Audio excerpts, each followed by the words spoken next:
aming kasalanan. Ako'y kaawaan, o mahal kong Diyos, sang-ayon sa'yo, kagandahang loob. Mga kasalanan ko'y iyong pagdiin, ayon din sa iyong pag-ibig sa akin.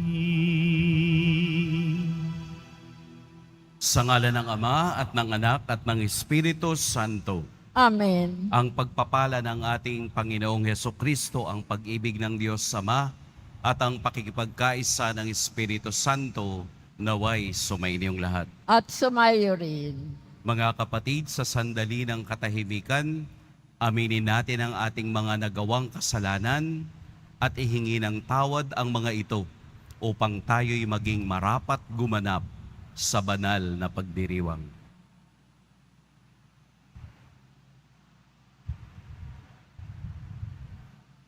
Tayo pong lahat, inaamin ko sa makapangyarihang Diyos At sa inyong mga kapatid, na lubha akong nagkasala sa isip, sa salita at sa gawa, at sa aking pagkukulang.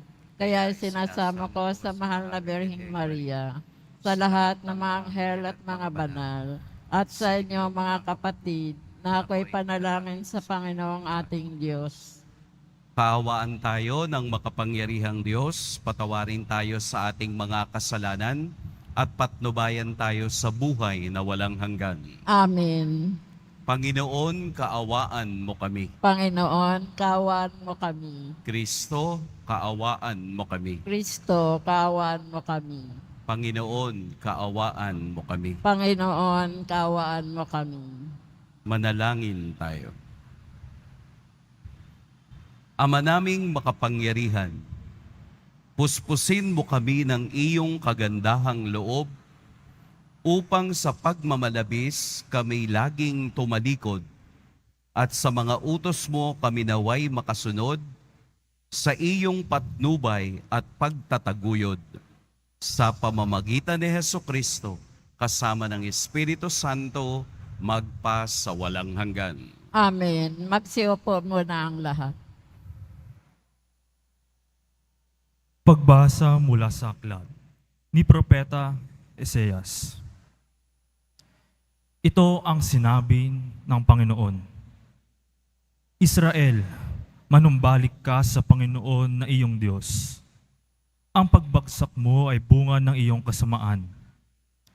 Dalhin ninyo ang iyong kahilingan, lumapit kayo sa Panginoon at sabihin ninyo, patawarin mo na kami iyong kahabagan at tanggapin. Maghahandog kami sa iyo ng pagpupuri. Hindi kami mailigtas ng Isra. Hindi kami sasakay sa mga kabayo.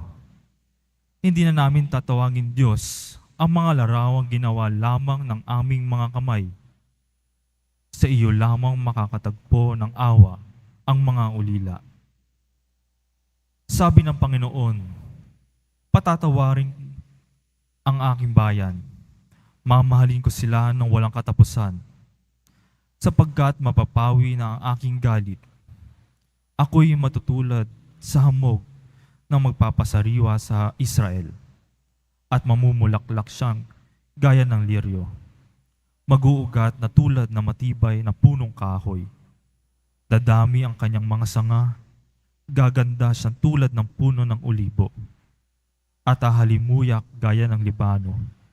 Magbabalik sila at tatahan sa ilalim ng aking kalinga. Sila yayabong na gaya ng isang halamanan, mamumulaklak na parang punong ubas, at ang bangoy katulad ng alak mula sa Libano. Ephraim, lumayo ka sa mga Diyos-Diyosan. Ako lamang ang tumutugon at nagbabantay sa iyo. Ako'y katulad ng sipres na laging luntian at mula sa akin ang iyong bunga.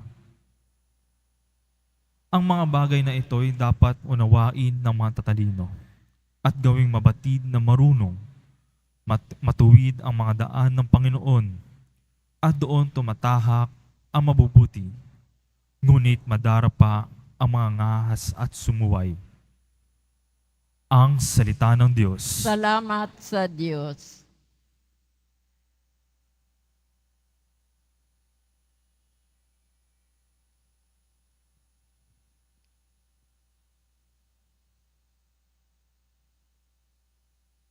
Tinig ko'y iyong pakinggan ang sabi ng poong mahal. Tinig ko'y iyong pakinggan ang sabi ng poong mahal. Sa paglabas namin sa bansang mabagsik, ganito ang wika na aking narinig. Mabigat mong dalay, aking iniibis. Ipinababa ko ang pasaning basket. Iniligtas kita sa gitna ng hirap. Iniligtas kita nang ika'y tumawag. Tinig ko'y iyong pakinggan ang sabi ng poong mahal. Tinugon din kita sa gitna ng kidlat at sinubok kita sa Batis Meriba. Kapag nangungusap, ako'y iyong dinggin. Sana'y makinig ka, o bansang Israel. Tinig ko'y iyong pakinggan ang sabi ng poong mahal. Ang Diyos ay huwag mong paglingkuran. Diyos ng ibang bansay, di dapat luhuran. Akong Panginoon, ako ang Diyos mo. Ako ang tumubos sa iyo sa Ehipto. Tinig ko'y iyong pakinggan ang sabi ng poong mahal. Ang tangi kong hangad, sana ako'y sundin. Sundin ang utos ko ng bayang Israel. Ang lalong mabuting bunga nitong trigo, ang siya sa inyo'y ipapakain ko. Tinig ko'y iyong pakinggan ang sabi ng poong mahal. Magsitayo na po ang lahat.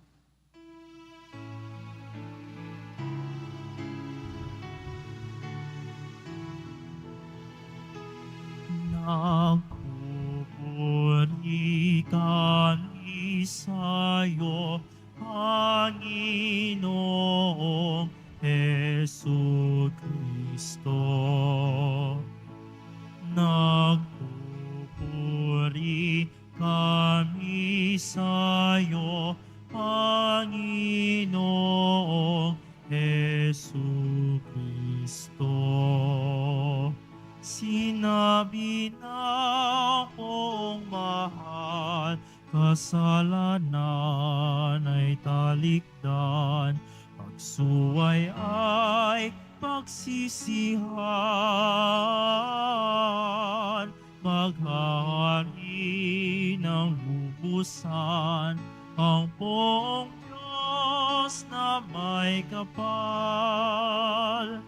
Nagpupuri kami sa'yo, Panginoong Hesu Kristo. Sumainyo ang Panginoon. At sumayo rin. Ang mabuting balita ng Panginoon ayon kay San Marcos. Papuri sa iyo, Panginoon.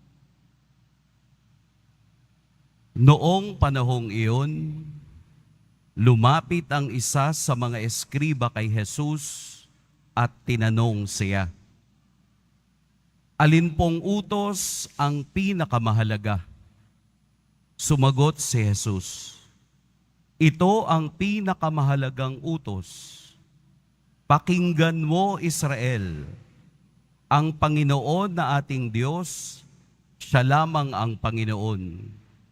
Ibigin mo ang Panginoon mong Diyos ng buong puso, ng buong kaluluwa, ng buong pag-iisip, at ng buong lakas. Ito naman ang pangalawa.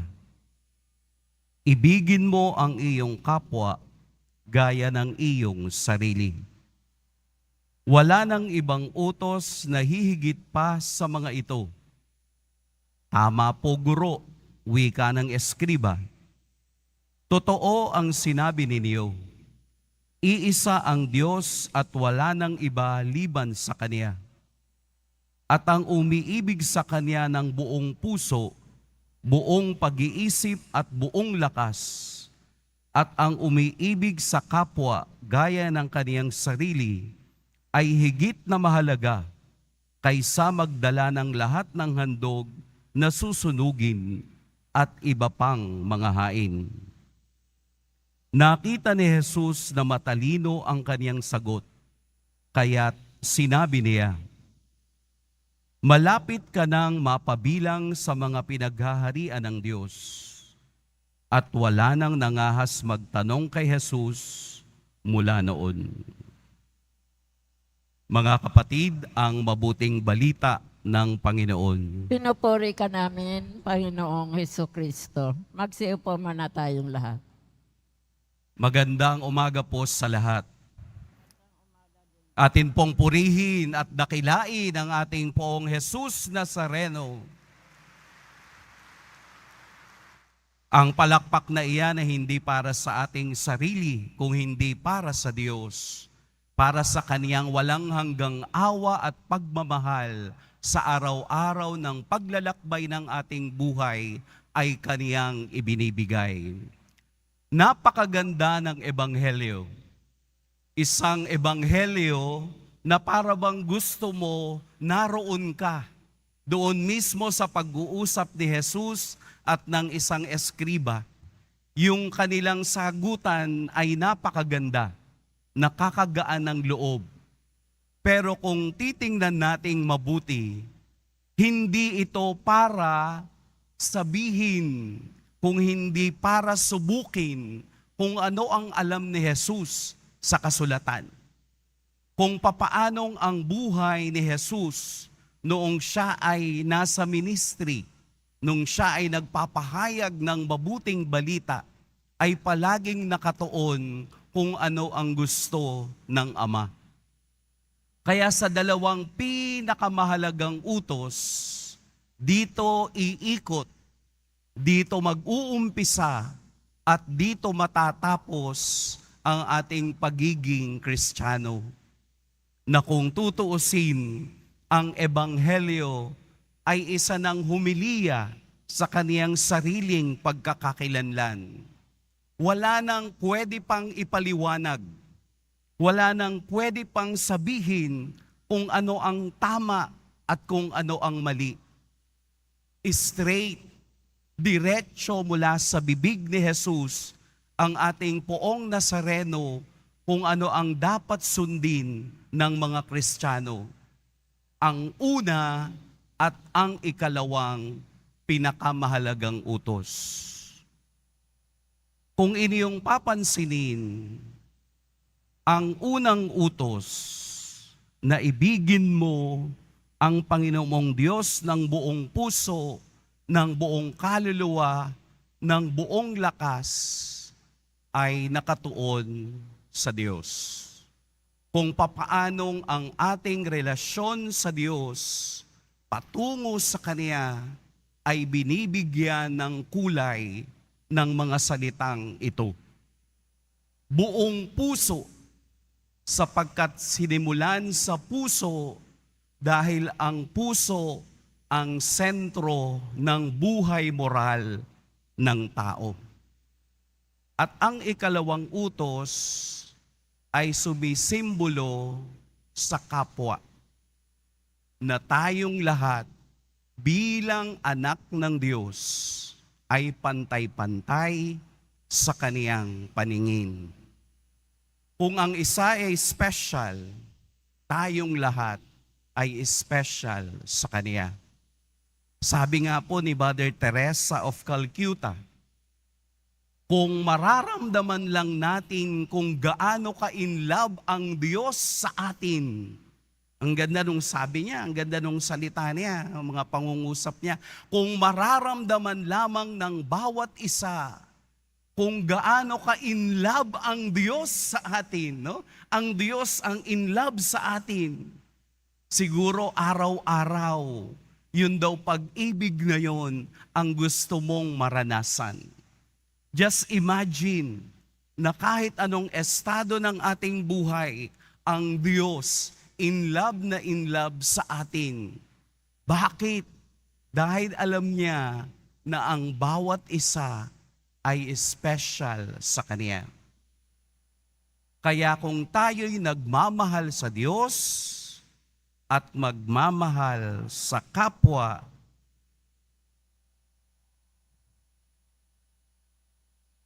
si Jesus ang unang modelo ng dalawang pinakamahalagang batas na ito. Kung papaanong minahal ni Jesus ang Ama, ipinakilala ang Ama, ganun din ipinakita niya kung papaano mamahalin ang kapwa. Napakaganda nung sabi niya sa eskriba sa dulong parte ng ating ebanghelyo. Malapit ka nang mapabilang sa pinaghaharian ng Diyos. Nung inaffirm ng eskriba na ito talaga ang katotohanan ng dalawang pinakamalaking utos, ang sabi niya sa eskriba, malapit ka na sa pinaghaharian ng Diyos. Ibig sabihin po ng malapit na, wala pa. Papunta na doon, malapit na, pero malayo pa. Ang ibig sabihin, hindi sapat na alam mo sa isip mo ang dalawang batas. Ang mahalaga, ang pagkakaalam mo, ilalagay mo sa gawa. Ilalagay mo ito sa sarili mong buhay upang makita mo kung papaanong tinupad ng Diyos ni Jesus ang kaniyang anak, ang dalawang pinakamahalagang utos. Not far from the kingdom of God. Hindi sapat ang talino, kailangan ng gawa, kailangang ipakita sa gawa. Gawin mo, isabuhay mo, isapuso mo, hindi lamang alam ko. Katulad ng mga eskriba at pariseo na alam nila ang letra por letra ng batas ni Moses. Pero ano ang kulang sa kanila? Bakit hindi sila masaya? Kulang ang pagpapatupad at paggawa at pagsunod sa mga utos ng Diyos. Nawa ang ebanghelyo sa umagang ito ay magbukas sa atin na tayo pala ay mahal ng Diyos, na kaya pala nating gawin na ang dalawang pinakamahalagang utos ay maging sandigan ng aking buhay sa araw-araw ng aking paglalakbay. Kung ako'y mahal ng Diyos, susunod ako, gagawin ko rin ang pagmamahal sa Kanya at gagawin ko rin ang pagmamahal sa kapwa upang katulad ng halimbawa ng poong Jesus Nazareno, ako rin ay makakasama niya sa kaniyang kaharian. Tayo ay malapit na pero wala pa. Pagsisikapan natin, pagbubutihin natin, ipadarama natin sapagkat kahit kailan ang Diyos ay Diyos ng pag-ibig. Amen. Pagpalain tayo ng poong may kapal. Magsitayo po tayong lahat.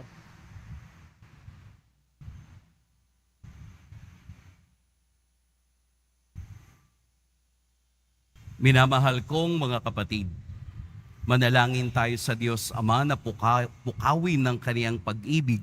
Ang lahat at ang kaniyang pag-ibig ay matatak sa ating pakikitungo sa bawat isa. Panginoong Diyos, palaguin mo kami sa iyong pag-ibig. Panginoong Diyos, palaguin mo kami sa iyong pag-ibig. Ang simbahan naway hindi kailanman tumigil sa pagpapahayag ng pag-ibig sa Diyos at sa kapwa. bilang puso ng Ebanghelyo. Manalangin tayo. Panginoong Diyos, palaguin mo kami sa iyong pag-ibig. Atin nawang huwag kaligtaan kailanman ang magpadama ng habag sa mga kapuspalad, sa mga walang nagmamahal at mga nangangailangan. Manalangin tayo. Panginoong Diyos, palaguin mo kami ng iyong pag-ibig. Atin nawang pakitunguhan ang bawat tao ng may kabutihang loob at paggalang. Manalangin tayo. Panginoong Diyos, palaguin mo kami sa iyong pag-ibig. Sa mga may sakit at matatanda, naway magkaroon tayo ng higit na habag sa pamamagitan ng banayad na pagpukaw ng Espiritu Santo. Manalangin tayo. Panginoong Diyos, palaguin mo kami sa iyong pag-ibig. Isama din natin ang lahat ng ating mga pangarap para sa ating pamilya, ang lahat ng ating ipinagdarasal sa ating Poong Jesus Nazareno at para sa lahat ng mga kaluluwa sa purgatorio. Manalangin tayo. Panginoong Diyos, palaguin mo kami sa iyong pag-ibig. Ama naming Diyos, tulungan mo kaming ibigin ka at ang aming kapwa ng walang hangganan katulad ng ginawa mo. Idinadalangin namin ito sa pamamagitan ni Kristo na aming Panginoon. Amen. Magsiupo muna tayo.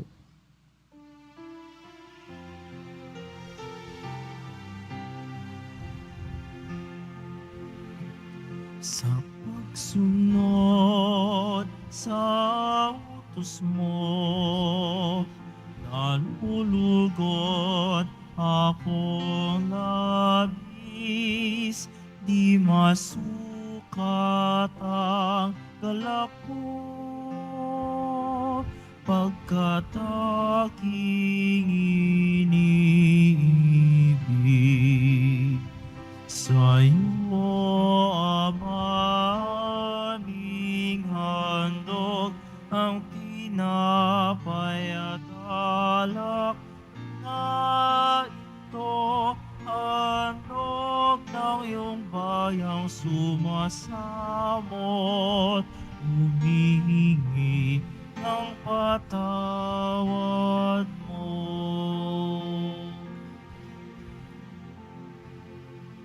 Magsitayo na po ang lahat.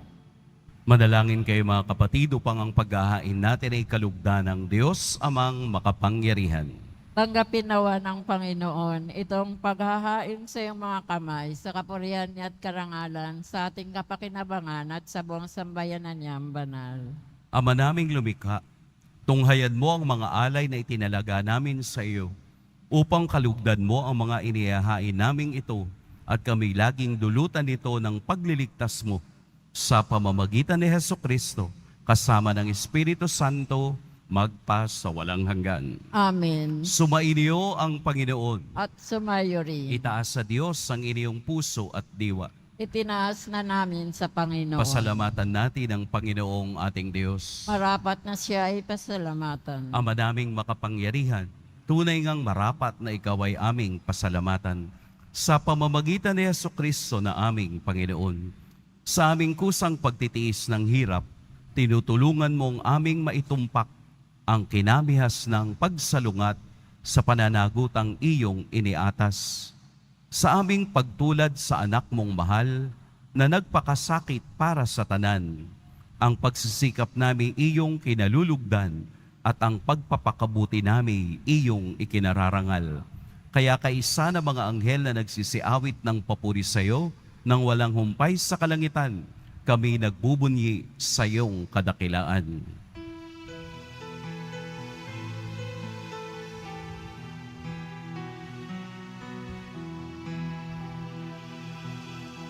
Santo, Santo, Santo, Panginoong Diyos ng mga upo, napupuno ang langit at lupa ng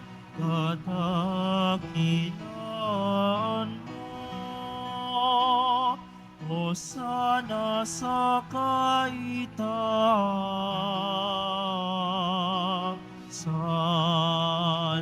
pinagpala ang naparirito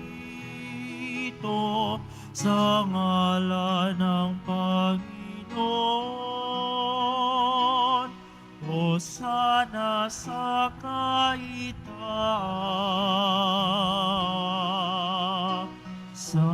Pagsiluhod po ang lahat.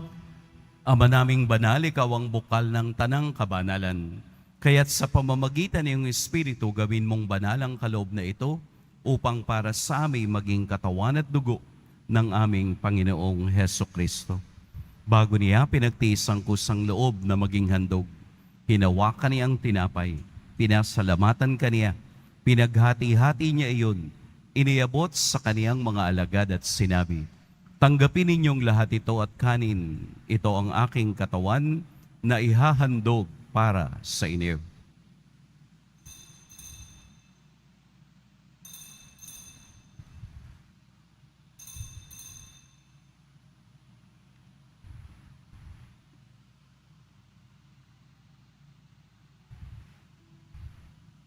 Gayun din naman noong matapos ang hapunan, hinawakan niya ang kalis, muli kaniyang pinasalamatan. Inabot niya ang kalis sa kaniyang mga alagad at sinabi, "Tanggapin ninyong lahat ito at inumin, ito ang kalis ng aking dugo, ng bago at walang hanggang tipan, ang aking dugo na ibubuhos para sa inyo at para sa lahat, sa pagpapatawad ng mga kasalanan. Gawin ninyo ito sa pag-alala sa akin."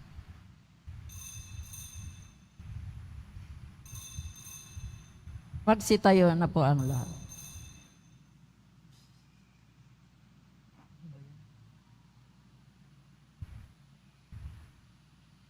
Ipagbunyi natin ang misteryo ng pananampalataya. Si Kristo'y namatay, si Kristo'y nabuhay, si Kristo'y babalik sa wakas ng panahon.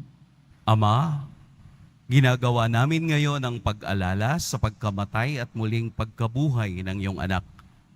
Kaya't iniaalay namin sa iyo ang tinapay na nagbibigay buhay at ang kalis na nagkakaloob ng kaligtasan.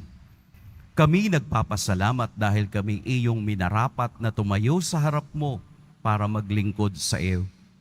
Isinasamo namin kaming magsasalo-salo sa katawan at dugo ni Kristo ay mabuklod sa pagkakaisa sa pamamagitan ng Espiritu Santo. Ama, lingapin mo ang iyong simbahang laganap sa buong daigdig. Puspusin mo kami sa pag-ibig kaisa ni Francisco na aming Papa at ni Jose na aming Obispo at ng Tanang Kaparian. Alalahanin mo rin ang mga kapatid naming nahimlay nang may pag-asang sila'y muling mabubuhay, gayon din ang lahat ng mga pumanaw.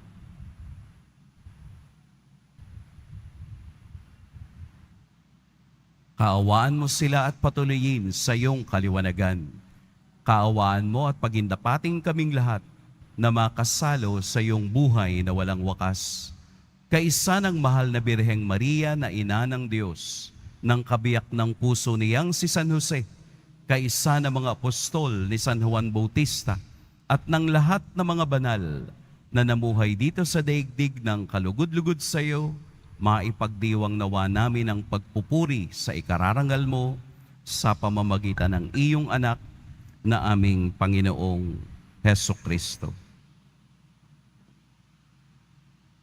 Sa pamamagitan ni Kristo, kasama niya at sa Kaniya, ang lahat ng parangal at papuri sa iyo, Diyos, Amang makapangyarihan, kasama ng Espiritu Santo, magpa sa walang hanggan.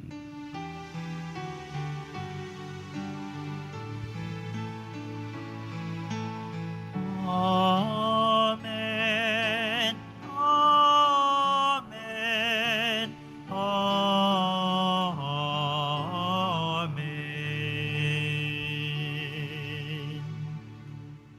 Sa tagubilin ng mga nakagagaling na utos at sa turo ni Jesus na Panginoon natin at Diyos, ipahayag natin ng lakas loob.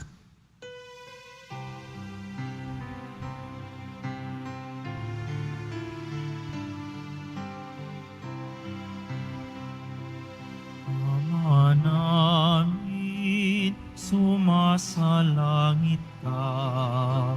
Sambahin ang ngalan mo, mapasamin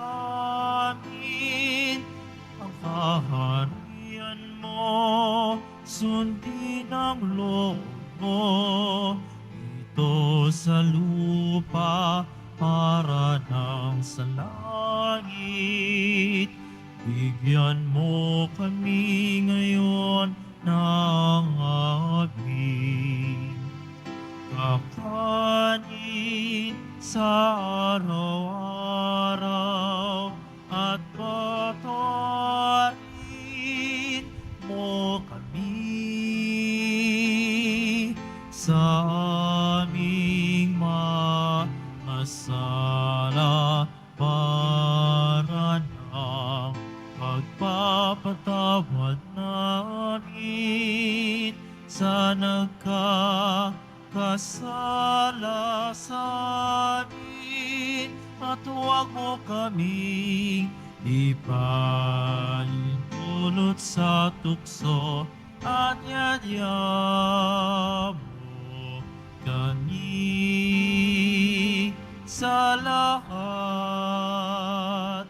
ng masama.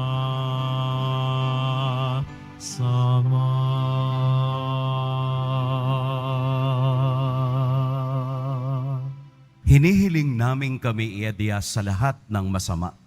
Pagkalooban ng kapayapaan araw-araw, iligtas sa kasalanan at ilayos sa lahat ng kapahamakan, samantalang aming pinananabikan ang dakilang araw ng pagpapahayag ng tagapagligtas naming si Hesukristo. Sapagkat iyo ang kaharian at ang kapangyarihan at ang kapurihan magpakailanman. Amen. Panginoong Hesukristo, sinabi mo sa iyong mga apostol, kapayapaan ang iniiwan ko sa inyo, ang aking kapayapaan ang ibinibigay ko sa inyo. Tunghayan mo ang aming pananampalataya at huwag ang aming pagkakasala. Pagkalooban mo kami ng kapayapaan at pagkakaisa ayon sa iyong kalooban, kasama ng Espiritu Santo, magpa sa walang hanggan. Amen. Ang kapayapaan ng Panginoon naway laging sumainiyong lahat. At sumayo rin. Pagbigayan kayo ng kapayapaan sa isa't isa. Peace.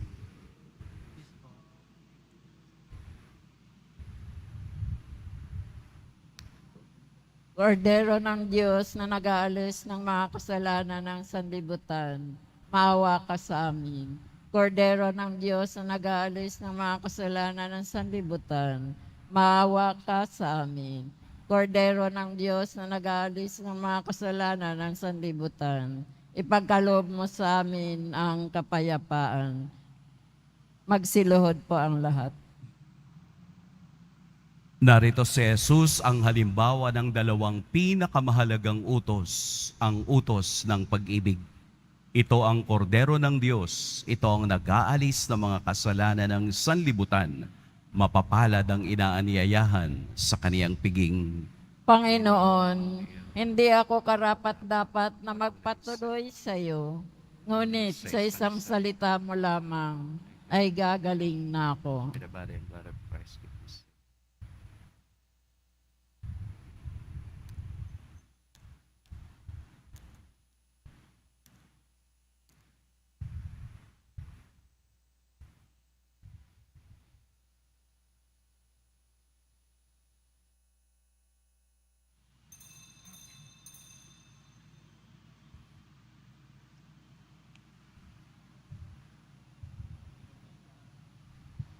Para sa lahat ng tatanggap ng banal na komunyon, sasagot po tayo ng amin.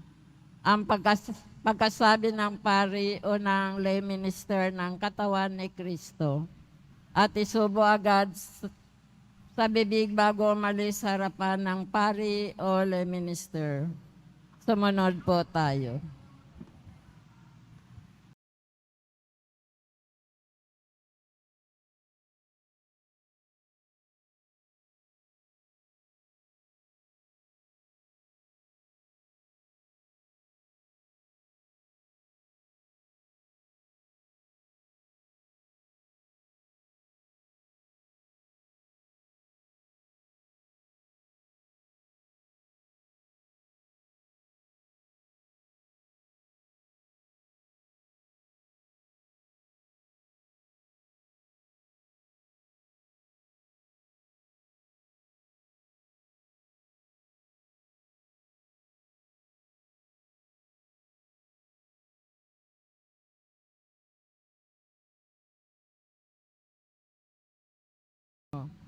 Magsitayo na po ang lahat.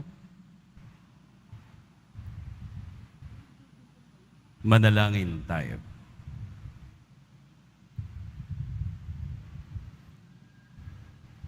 Ama naming mapagmahal, padaluyin mo sa buo naming katauhan ang iyong ginaganap para sa aming kapakanan, upang sa pagsasalo namin sa pakikinabang, ang ganap mong pagliligtas ay aming makamtan.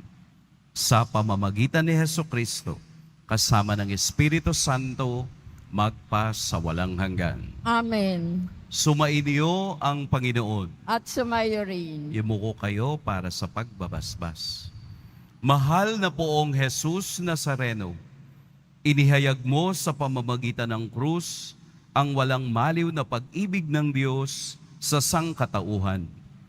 Pakinggan mo po ang kahilingan ng iyong angkan na nagsusumamo sa iyo. Makamtanawa nila ang iyong katugunan at tanggapin ang kasagutan na may utang na loob na tinatanaw. Basbasan din po ninyo ang mga daladala nilang mga imahen at dasalan. Sa pamamagitan ng bendisyon na ito, naway maalala nila ang mga pangako nila noon sa binyag, na ikaw ang kanilang iibigin at paglilingkuran bilang Panginoon, magpa sa walang hanggan. Amen. At pagpalain kayo ng makapangyarihan at mapagmahal na Diyos, ang Ama at Anak at Espiritu Santo. Amen. Tapos na ang ating pagdiriwang, humayo kayong taglayang kapayapaan ng poong Jesus Nazareno. Salamat sa Diyos.